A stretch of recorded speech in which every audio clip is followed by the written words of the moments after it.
Oh boy, you just want to be disrespectful. They beat San Bro, it's Francisco. not being disrespectful, Matt. They You beat. asking me a question I'm about just, who I would take right now if they played okay. this week. I'm taking the Detroit Lions. Yeah, money, money, money, money. Ain't that funny? I got haters. Yeah, they watching, but I know they love me. Money, money, money, money. Ain't that funny? I got haters. Yeah, they watching, but I know they love me. Riding around the city, plastic cup of C-Rock. Bigger and I'm blacker. I am on that Chris Rock. Welcome back once again. Yours truly, all things covered. Brian McFadden, Pat Peterson. A lot to unpack, of course. You guys know how we rock and we roll. We preview the big time games from the NFL schedule, and we also get a chance to recap some of the things that has happened as well. There's a lot taking place in the NFL. As always, you never have a boring day, Pat P. Nope. In the NFL. And right now, once again, there's a lot of moving and shaking going on. But before we get to that, before we get to the more recent NFL headlines, let's talk about what happened this past weekend, right? What happened this past weekend? Well, there's a lot. There's a lot going on, man. The Jets losing again. Oh my goodness. Is their season over? Yeah. It's been over since the past 3 weeks. It's been over with. You don't believe? No. The Jets are currently they're 2-6, if I'm not mistaken. I want to make sure. I don't want to They'll be lucky to win 4 games this year. They're 2-6. They got the Houston Texans this Thursday, and we will talk about that game, but they lost to the lonely Patriots. The only team that might be worse than the New England Patriots is the Carolina Panthers. And the Jets lost to the Patriots this past Jets right there with them. They're the third worst team. What do you think it is? Because on paper, the roster looked pretty good. What you think? Man, it's just, man, you know how it is, man. You got to have continuity, man, as a team in order to go out there and win. Guys got to be there in the offseason.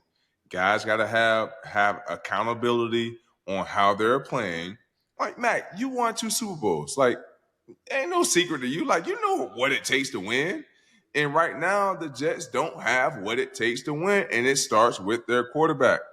You can all go out. He can go about saying that that their team can stop listening to us because I'm a part of the media now.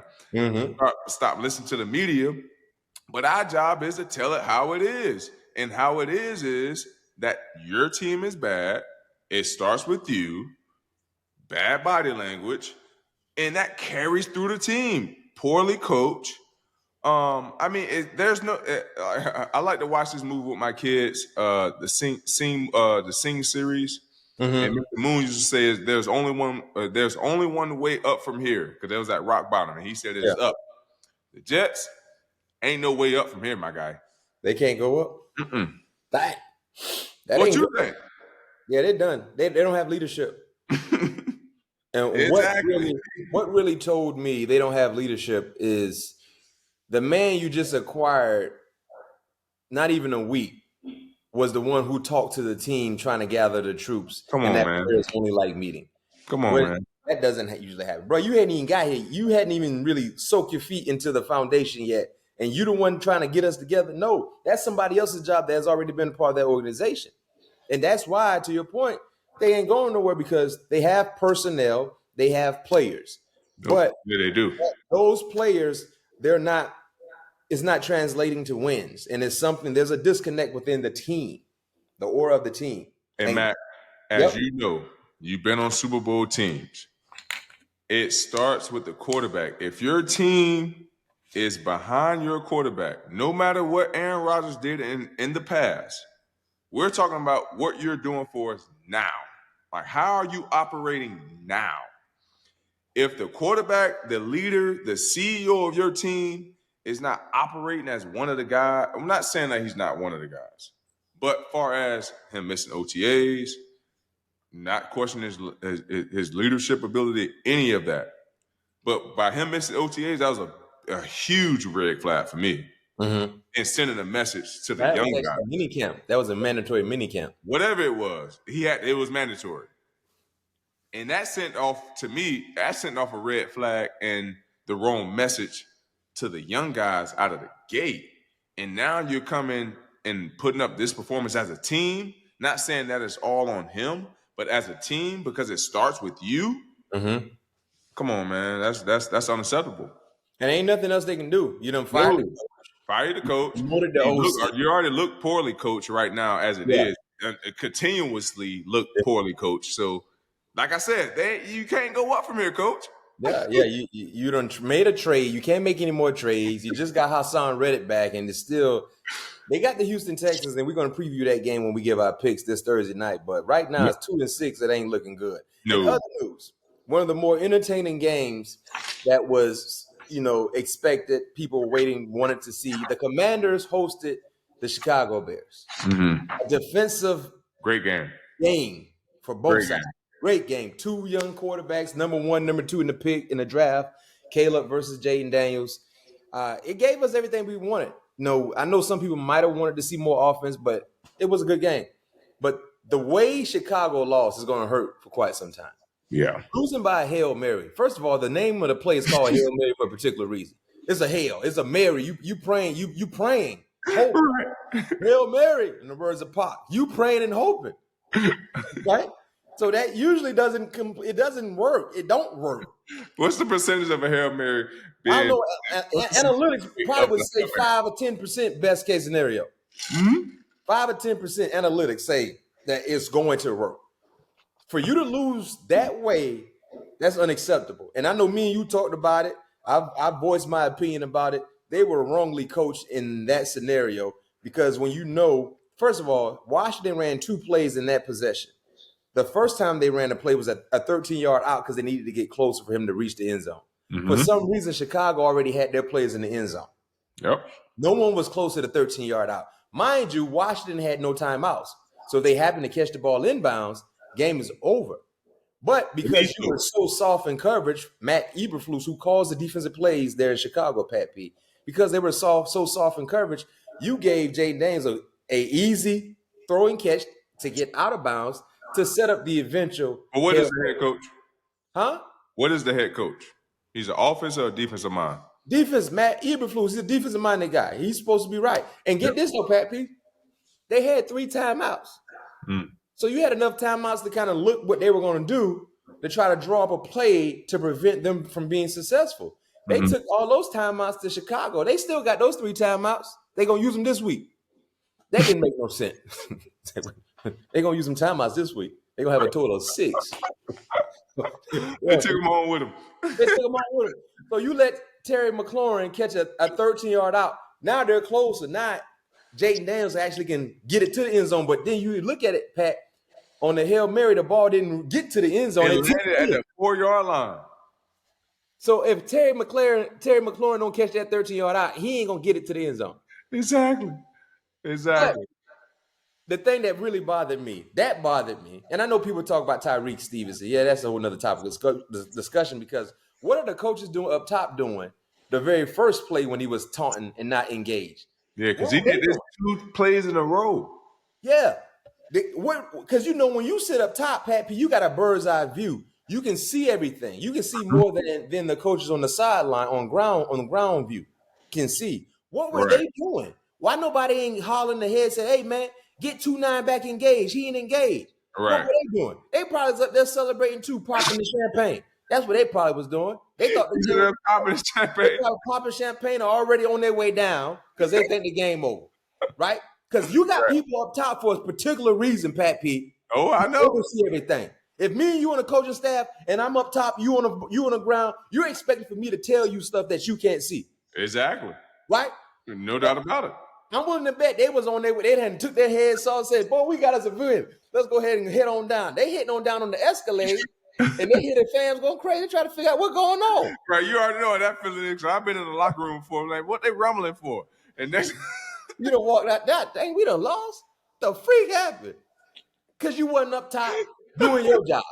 Collectively, as a coaching staff, they dead wrong. That's what they did, Pat. I'm willing to bet. They done took my headphones off. Said, boy, they dapped each other up. Boy, we got to get back to the crib. We got this win. Hey, that's crazy you say that because the TV, who was showing the game? CBS? Yeah, CBS, Tony Romo. The crazy thing about it, because if you remember, right before it was a drive for Washington to kind of take the lead, right? And I cannot remember exactly what happened, but they showing the owners on the sideline. Because you know how it is. Everybody, the GMs, the owners come down, especially when they know the game is close or that their team is about to win. Yep, they want to be on the field. So, boy, I tell you, I can see that, though. I can see that. It was 2 plays left. Talking about we gave our last call. We call it victory. Them boys hit. Hey, man, it's game over. Let's take our headsets off, head on down to the escalator, the elevator. Next thing you know, and now they running like, oh, what? Right.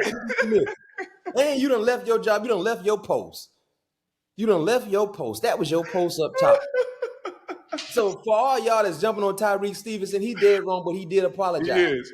But you still supposed to have coaches up top that's supposed to see that and yell, man, I'm Pat P. Get Stevenson, man. Get him engaged. I'm trying to tell you, man. Get him right. Get him engaged. We got one more play. That's what we're supposed to do. So that's another issue. But the last thing I'm with Matt Eberflus and his defensive staff, the Hail Mary play, you only rushed 3. Yeah. And you had a spy on Jaden Daniels. Wow. Jaden Daniels ain't running 52 yards for a touchdown. Why they got a spy on this man? Help me understand that, Pat P. You just waste the body. Instead of having him just be an extra rusher, he playing the mirror tag drill because Jaden go this right, he mirror him. Right. But he ain't trying to rush him. He just spying him. Exactly. That makes no sense. Man, I'm playing my best fire zone off his strong arm and putting my coverage up back deep far as a victory. Because like I told you, like we both been in locker rooms before. We both been a part of Saturday walkthroughs. That is the last thing that we go through, right? Hail Mary. But when the coach is on the sideline, be like, because we don't actually go through the play. You know, the quarterback, the walkthrough, the practice squad quarterback will go and kind of imitate the throw. It's and not the coach live. on the sideline be like, knock it down. And what we say, the guys that's on the field, man, I'm trying to pat me a stat, man. Coach don't know that could probably put me in the Pro Bowl, this, that, and another. Free pick. But it don't bite you in the ass until it bites you in the ass. And they got him on that play, man. So there's no excuses. Like Coach said, like we practice this play all the time. So guys know their responsibilities, but guys saw that candy. It was like a kid at the candy store. They looked like they weren't prepared because to your points, they did look like they was unprepared. Yeah, and the thing is, you know, what we do is we have guys that are supposed to try to knock it down, but we also have guys behind out just in case it tips back. We're there. They only had guys everyone was trying to attack the ball from Chicago. Exactly. So they weren't, and that's another reason why Eberflus should have called timeout. Because I'm gonna call timeout and say, hey, make sure this is how we're gonna be aligned. Right. I got 4 in the front. I got 4 in the front, or 3 in the front, 3 in the back, and attack. Don't try to catch it. Knock it down, and if it tips up, knock it down. Right. But he took 3 timeouts back with him to Chicago. Yeah, he did. Who is the oldest guy in their secondary? Do Kevin you know? Byard. How many years? Kevin probably could have been about 7 or 8. Come on, man. Kevin, you get. But I'm gonna tell you the crazy part about it, though, Pat. You guys locked in, man. Before the very first play with Terry, when he caught that out, Caleb Williams was on the sideline trying to tell the secondary to come move up. He was trying to tell them to move up. Think about that. I'm telling you, that's crazy. Like me, knowing the like I know that play is very unsuccessful, right? But I don't even want to put it in the hands of it being successful. So I'm not going to give them the best possibility to make it successful. So those guys at that time, before they completed the 13-yard out route, what it was on like the 38, something like that. That was the first play, so they was on the 30th. The 30. Yeah, so now they're on the 43-yard line. They're 43-yard line. Yeah. I think it was on maybe the plus 35 or something like that. I can't remember, but they ran 2 plays. No matter what it is, I'm not giving them an opportunity to get to the midfield because that's every quarterback's aiming point to have the ability to throw the Hail Mary. So why would I give them the opportunity to do that? So for me, if it's not a Hail Mary or last minute situation, I'm playing regular defense.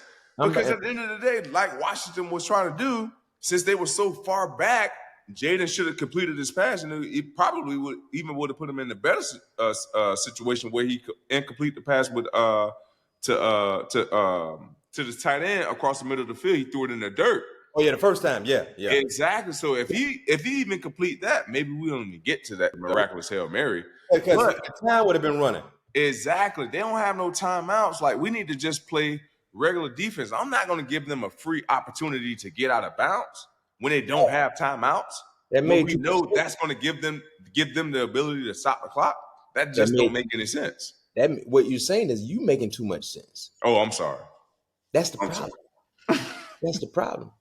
Tyreek Stevenson apologized. Matt Eberflus says they apologized. He ain't admitting that they wasn't prepared because they weren't prepared. Because you were prepared, that wouldn't have been completed. Your guys would have been lined up the right way in the back end. Number one, stop rushing 3 guys on a Hail Mary, because if you give these quarterbacks enough time to attack the end zone, bring pressure to your point, because 9 times out of 10, he's either going to have to rush the throw, which will not make the end zone, or he's going to get sacked. Point blank. Yep. So you don't bring pressure and you have a spy. Matt Eberflus, why did you have a spy? That's what I want to know.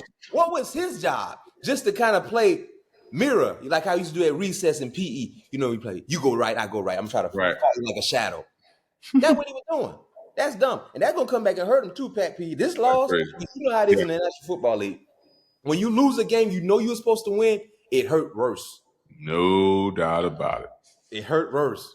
That's a game that should have been theirs. Yeah. That's like losing 2 times. Yeah.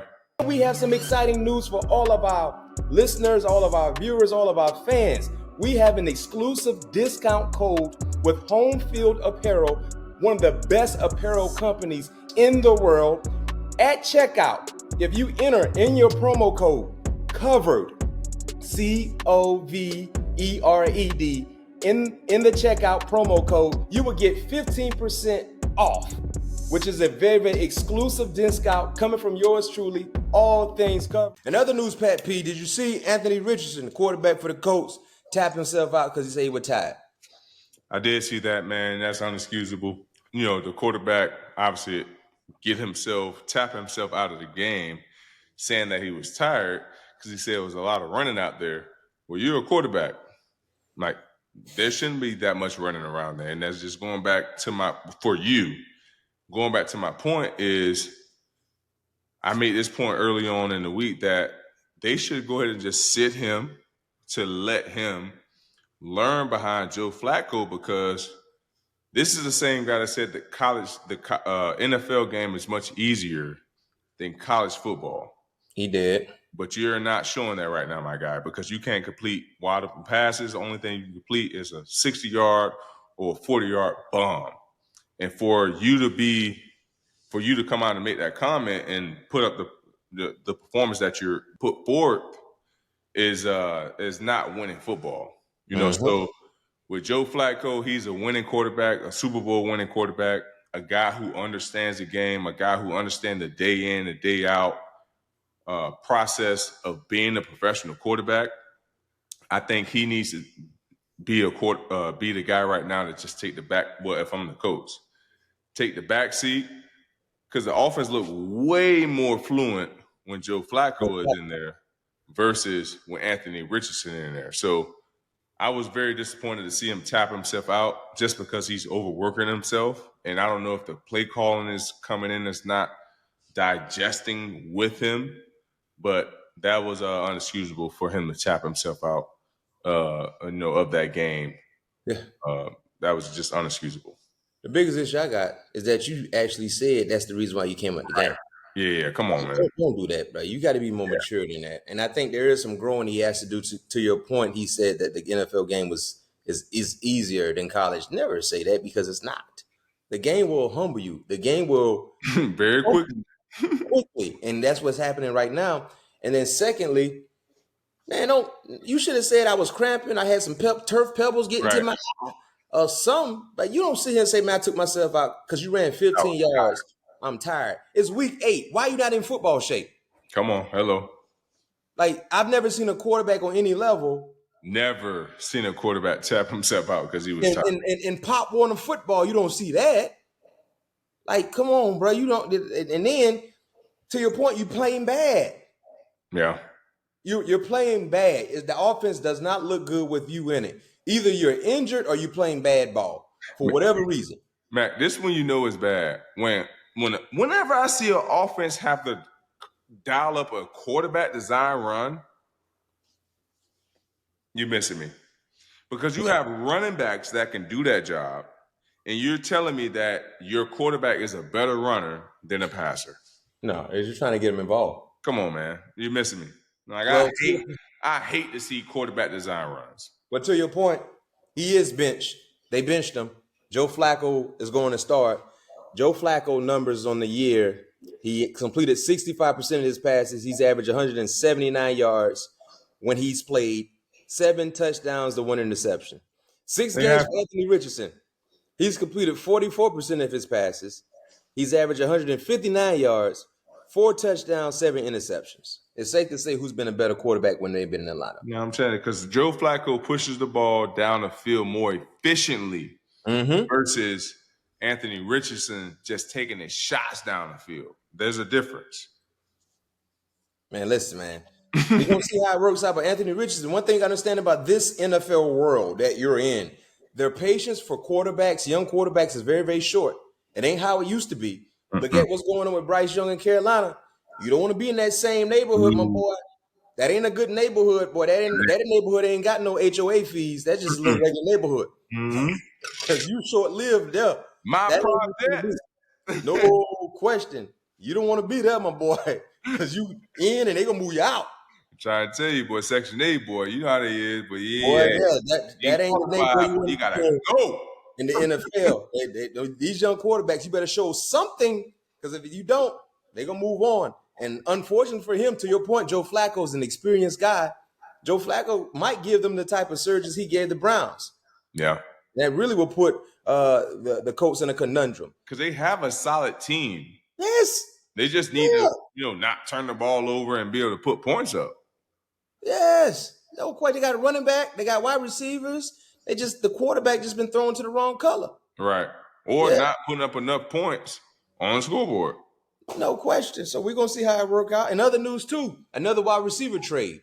Carolina decided to trade disgruntled, your former teammate, Deontay Johnson. I did see that. Yeah, Deontay to the Baltimore Ravens. Man, Deontay in the season, little receivers, boy. 30 receptions for 357, 3 touchdowns. Is this a game-breaking move for the Baltimore Ravens, Pat P? No. Why you say no? Just because, like for me, like Deontay is a solid receiver. Is a good receiver. Like, he run good routes. They're like his shiftiness, all of that is impeccable. But like for me, I think Lamar needs a bigger target, man. Like, he needs someone that has a bigger frame that can win on those like a concept route, not those broken plays type of concept. And if you look at Baltimore receiver crew, none of them are over 5'10", and all of them are probably under 185 pounds. So all the height comes from the tight end position. Exactly. So for me, you're able to lean on those guys a little bit more versus if you have a bigger style of receiver that's more like a 6'3", a 6'2", like DeAndre Hopkins would have been phenomenal, in my opinion, for Baltimore Ravens, because they need that guy that can win outside of the broken plays. Like, safe because when it get colder, those broken plays ain't gonna be broken plays like they was in October, September football. Oh yeah, you know what I mean? Like, so now that when you get in November, December football, there's gonna have to be more timing concepts that have to be more that has to develop in order for your offense to move the ball down the field. So that's where I think this is not a good move. The time will tell. But Baltimore, they love some little receivers, boy, I tell you. Yeah, time will tell. And I guess for Baltimore, they're trying to improve because that Cleveland game they just lost, there were a lot of drop passes by wide receivers. And I know their wide receivers were talking about their sun, they glare in their So eyes. before you start going to that, Yep. when Johnson was in Pittsburgh, what year was he like a top 5 drop passer guy?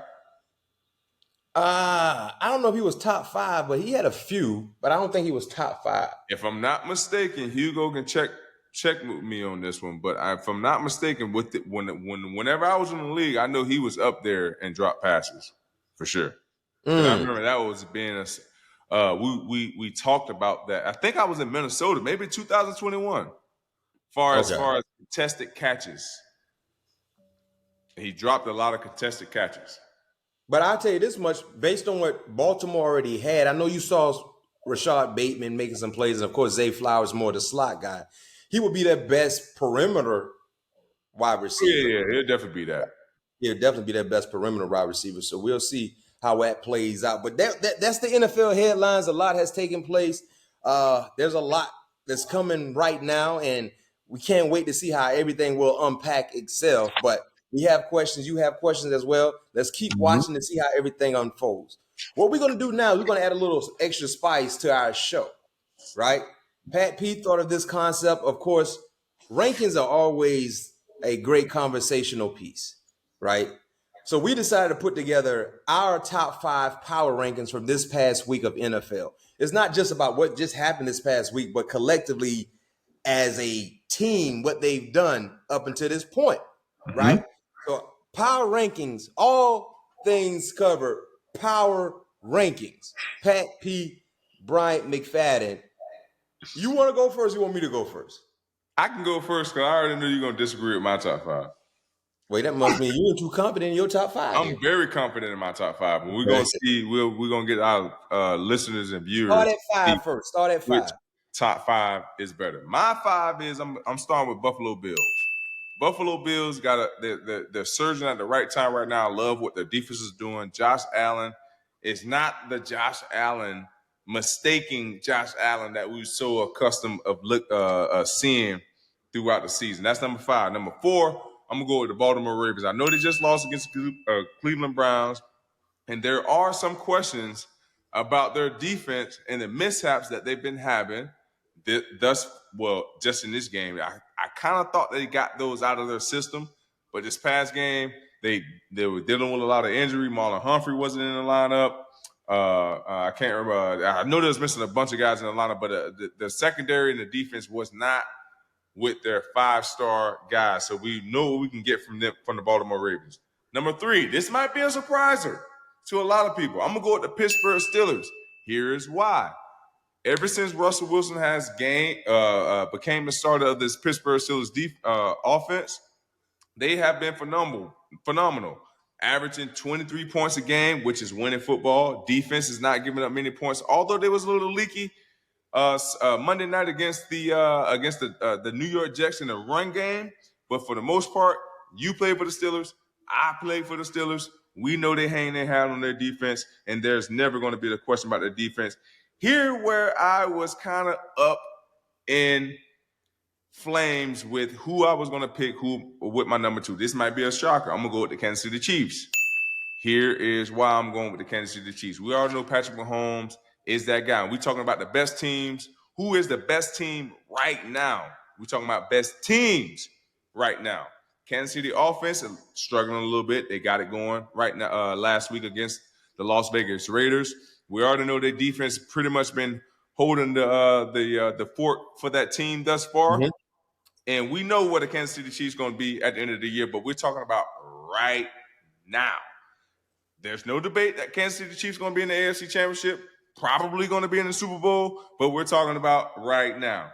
My number 1 team, there ain't no surprise, the Detroit Lions. They put up a 50-burger against who they should have, and although they had a lot of special team success in that, and that just goes to show why they're the best team, because they had special team success. Jared Goff threw under 150 yards, and they still put up 50 points. Defense causing three turnovers, which was always the big question of the Detroit Lions. Can their defense hold up? Can their defense get the turnovers when they need to be? The last couple weeks that this defense have been on the field, Aaron Glenn has had these guys flying around minus Aiden Hutchinson. Aiden Hutchinson. Yep. So that's why my top 5 is the way it is. BMac, I know you got something different. Talk to me. My top 5 is I got the right top 5s. You got the wrong top 5. How I got the wrong top 5? I'm about to tell you right now. Tell me. At 5, I'm starting with the Commanders. No, they're not there yet. They're 6-2. They got a lucky win. Pat P, one thing we know about the NFL. Like you said earlier, it's called a Hail Mary.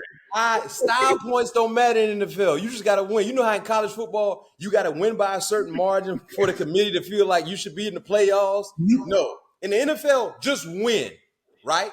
They won. However it happened, they won. And the thing about the Commanders that is very, very encouraging, their defense has been better. The offense can do numbers. The defense has been better. They're 6-2, and they just beat a playoff caliber team with a really, really good defense in the Chicago Bears. However it happened, it happened. I got you. They're at 5. At 4, a team no one is really talking about, but they're still winning ball games even without healthy players, to your point, with Baltimore missing some pieces, is the Green Bay Packers. Being able to beat a desperate team in Jacksonville without your star quarterback who exit early in that game, and you still made plays offensively, you still made plays defensively, you got out of there with a win, that's very, very impressive. When you look at what they've done in the last 3 or 4 ball games, they've been playing some high-level football. Currently sitting at 6-2. So that's a big-time plus with how they won that ball game with injuries and still won. At 3, I have Buffalo. Going up to Seattle, you know how difficult it is, and you picked the Seattle Seahawks. I did. Based on what they did against Atlanta, being at home in Buffalo. It wasn't even close. It wasn't. It wasn't even close. 31-10 or whatever the case was. Seattle didn't even have 30 yards rushing. Think about that. That was an impressive win, one of the more impressive wins. At 2, there lies Detroit. Because to your point, you said it's about who is the best right now, which I agree with. I don't disagree. But I ask you this question. If Detroit was to play Kansas City tomorrow, who are you picking? Detroit. You're not. Yes, I am. You lying in the truth, ain't you? No, I am not. Now, if you said the Super Bowl, I ain't talking about the Super Bowl. That's what I'm talking about right. If they was to play this week, right now, Detroit will beat Kansas City right now. In my opinion, if they lined up and there was a game Sunday, I am taking the Detroit Lions, and that's a God honest truth. You're gonna be disappointed. No, I won't. Yeah, you would. No, I won't. You would going against Pat Mahomes. No, see. I know not to go against Patty Mahomes, but right now, the way Detroit is playing football, they're undefeated. They might even beat them yet. I get all of that, but they haven't played a team like Detroit yet. They played everybody in front of them. What team that you think on their schedule that they played thus far that's compatible to the Detroit Lions? Please Baltimore. don't. They beat Baltimore. They played them in week 1. Mac, you know now we're looking for excuses. Mac, come on now, Mac. You know how week 1 is. Somebody going to jail. Come on, Mac. You know exactly how week 1 is. Detroit is in their stride right now. They're basically playing with teams. They calling Ben Johnson right now is calling what the hell he want to call on offense. Am I right or am I wrong? So Baltimore and a worthy opponent. Am I right or am I wrong? Yeah, they clicking. They clicking right now. So that's Baltimore. What I'm saying. And Kansas City just started clicking with the addition of DeAndre Hopkins. Travis Kelce just had his best game of the year in week 8. Oh, boy. You just want to be disrespectful. They beat San Bro, Francisco. it's not being disrespectful, Matt. You're asking me a question about who I would take right now if they played this week. I'm taking the Detroit Lions. Okay. All right. Okay. Yeah, let me see. You lucky Kansas City don't have Detroit on the schedule this year. I am. Yeah. So I tell you this much. Yeah. Don't worry, Detroit, and we're gonna pick this game. They got one coming up. They got the Green Bay Packers coming up. And we don't. Yeah, Detroit. And I got the Detroit Lions. Yeah, we're gonna see. I got the Detroit Lions by 4. Put some Sprite and water on that right now. We ain't even got to make it to the picks. We don't know if Jordan Love gonna play, so we got exactly. You better watch your mouth. But hey, that's our power rankings. Let us know who had the best power ranking. Was it me or was it Pat Peterson? Let us know. Hit us in the comment section who had the best power ranking. I like your t-shirt. I like the brim you're rocking, man. Shouts out to Home Field Apparel. Once again, listen, when it comes to the latest collegiate gear, repping almost every university that is out there, Home Field Apparel is the place to go. Make sure you hit covered to get 15% off. The promo code, as I repeat, is covered to get 15% off. Our gifts to you guys for rocking with us. We back. And first and foremost, viewers, just off the record right here, but it's on the record. Do y'all really think Detroit would beat Kansas City? Pat P's sitting here trying to argue me down that Detroit would beat Kansas City, and he's willing to put everything on the line. I didn't say everything on the line. Yeah, because you know Pat Mahomes ain't losing. But let's go to who has the answers when it comes to picks. Once again, Pat P, who got the most picks right? You did. You 6-1. I was 5-2. Yeah, no, you ain't had to give us. You just say I got the most. You ain't have to go ahead with the numbers. Yeah, give him the exact numbers. And we got some more picks for y'all. First game, we're gonna talk about Thursday night action. Houston traveling to New York MetLife Stadium. They're giving them 2. I wrote it down wrong. I'll find it. So wait, the Jets are still favored though. Yep. I'm taking Houston.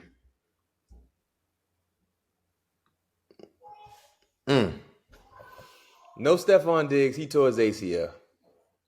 Damn, did that happen? Yeah, that happened. I forgot to tell you that. I still like Houston. Yeah. I still like Houston. Jets are just discombobulated right now. I'm telling you, after this week, when they lose this week, them boys planning trips to Cancun, man. Dang, boy. This line is crazy right here. Like, why the Jets giving This them... is crazy, though. Like, what? Like, that's why I had to make sure that you was reading back. I learned my lesson. Because last Thursday night, I told you there was something fishy about that line. This is a Thursday night game? Yes. Ooh. I told you, remember Minnesota was playing the Rams, and they were only favored by like... But you took the favorite, though. You took the favorite, and the favorite lost. But I said there was something crazy. Why are they only favored by that amount? You would think it would be more. It was only favored like 2.5. And I said something fishy about that line. And when it's fishy, you stay away from it. I said that. Remember I said that? And we both Minnesota. I'm taking the Jets. Oh, wow. I wrote you down for Houston. I wrote you down for Houston. Let me this is the defining moment right here. Yes, sir. I separate myself. I hope we take all our picks separate. He bite the cheese every time. I did. I wrote you down for the Jets, but go ahead. Next So game. I take Houston. You take the Jets. Next up. No. What? I take Houston. You took the Jets. Yeah. Okay. No, but you said the opposite just then. I just want to make sure you're clear. All right, cool. I apologize. Go ahead. Next game. Next up, we got Miami. They're traveling to Buffalo. I like Buffalo. And Buffalo, they're giving Miami 6. I like Buffalo. That's a tough one. Yeah. I'm already giving you my pick. I ain't got no dialogue, nothing to discuss. Right, so you take Buffalo. I like Buffalo as well, so I'm down with Buffalo for that one. All right, next game. What we got?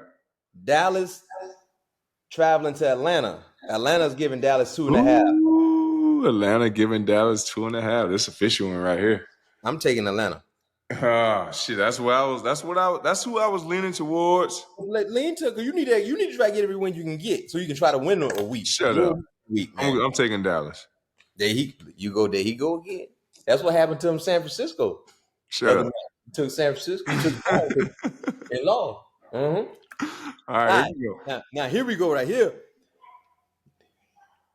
Your Super Bowl champs, as you said, the Detroit Lions. I did not Green Bay. Why does man be putting words in my mouth, man? The Detroit Lions traveling to Green Bay. They're giving Green Bay 3.5. You already know who I like. I ain't even gotta say nothing. So hey, so this is And I what know who you like, and I know you like Green Bay. But if Jordan Love don't play, or if he Honestly, ain't, I want him to play because he got a groin injury. Yeah, we want him to play. Nah, I'm that saying groin, we like I play with the Detroit Lions. Yeah, we want him to play. He might not be well, man. This is a toss up right here. Yeah, so choose wisely. Dang, Hugo. Because it don't matter. Because once I write it down on this paper, it's sticking. Who you like? Hugo. How can? But what if Jordan Love don't play? That's gonna that. If Jordan Love don't play, how can we handle the committee? How can we handle it? That's just his fault. I'm taking Green Bay, but I'm gonna hit the chat if Jordan Love ain't playing. We got to change that. Got it. Now, next up, the Rams traveling to Seattle. Seattle's struggling right now, man. But go ahead. They're giving Seattle 2. I'm sorry, 1.5. 1.5. Rams giving Seattle 1.5. Yep. Man, Rams got their lineup back. I'm taking the Rams. I'm taking the Rams too. Yeah, I'm taking the Rams. All right. Last game, we got the Cardinals hosting the Hail Mary Birds, the Hail Mary Boys, Chicago. Arizona is giving Chicago 1. Where they playing? Arizona. Hey, Kyler Murray been playing pretty good football too. He has been. I'm telling you, man, I hope this do not come back and bite me in the ass. Remember what I told you. Every time I bet with Arizona, they win. When I bet against them, when I bet with them, they lose. When I bet against them, they win. So I'm going with the Arizona Cardinals. Let's see if we can break the trend. Nah, you ain't learned that. I'm taking Chicago. Man, if that devastating loss, if they handed it off to an offensive lineman again, I like Arizona. I'm taking Chicago. There are daily picks, weekly picks right here. The defining moments for us going to be that Jets in Houston, Green Bay, and Dallas, Atlanta, and Chicago, Arizona. Because I took Chicago. Nah, Arizona winning that game. There ain't no debate in that one. All right, listeners and viewers, man, we love y'all, man. It's been always a great show. See you when I see you, Pat P. See you when I see you, my guy. Yes, sir.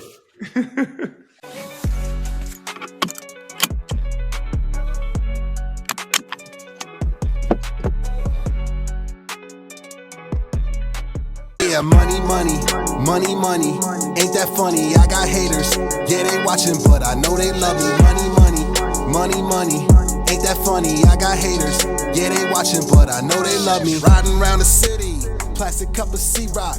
Bigger and I'm blacker. I am on that Chris Rock.